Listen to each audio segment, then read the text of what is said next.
السلام عليكم ورحمة الله وبركاته. أهلا بكم في قناة العشاب الصغير محل الشيخ العطارين. جات لنا أسئلة كتيرة بسبب موضوع الحصوات والأملاح والصديد، وخصوصا أي حد النهاردة يجي يحلل بول أعزكم الله يلاقي فيه نسبة صديد وأملاح عالية، وخصوصا الأطفال. طيب هنقول إن هي بترجع لنسبة الأملاح الملح اللي موجودة في الطعام والكلام ده. ماشي، هي هتكون نسبة، ولكن السبب تقريبا الرئيسي ان احنا بنشرب ميه وقت حدوث مجهود. طب نبسطها. طيب لو حضرتك جبت كوبايه ميه ودوبت فيها معلقه ملح وجيت تشربها هتلاقيها مالحه. طيب نفس كوبايه الميه في عليها معلقه الملح وحطها على النار وسيبها شويه، وبعد ما تبرد تعالى اشرب الميه دي. مش هتقدر تحطها على لسانك بسبب ترسب الاملاح، وهو ده اللي بيحصل مع الجسم. طيب الحل ايه في الموضوع ده؟ الحل بسيط، شرب الميه يكون قبل الاكل.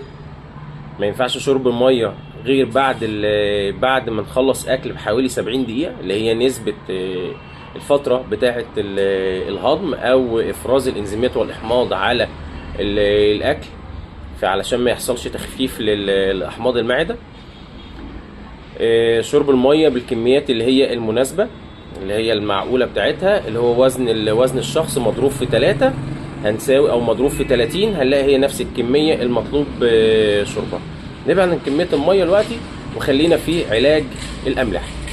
طيب انا عندي بالاعشاب اشهر حاجه معموله لعلاج الاملاح: البقدونس، الكرفس، الحلفبار، الخله، النخوه الهندي. ممكن لو في التهابات في المجاري البوليه يبقى عندي البابونج والحلفبار، لانهم بيعملوا استريتشنج للاوعيه البوليه اللي هو زي الحالب والمثانه. طيب ده بالنسبه للسيدات والرجاله. طيب لو انا شاكك ان في خلاف ما بين الرجاله بقى دلوقتي بيضيف عليهم البروستاتا، فهي بتبقى نفس الاعراض، اللي هو التنقيطه، عدم التبول باريحيه، حاسس بالم، نفس اعراض البروستاتا. لو انت عاوز تتخلص من النقطه دي ممكن تاخد معلقه زيت يقطين على كوبايه ميه، او ممكن تتاخد مباشره لمده 15 يوم يوميا. خليها معلقتين لو انت حاسس ان الموضوع كله بروستاتا قويه. طيب ممكن اضيف ايه تاني للبروستاتا؟ القراص من الحاجات القويه جدا برضو في علاج البروستاتا.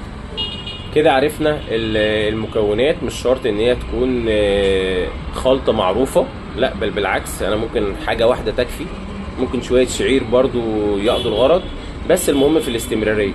المشكلة ان احنا اول ما بنحس براحة بنبطل كل العلاج.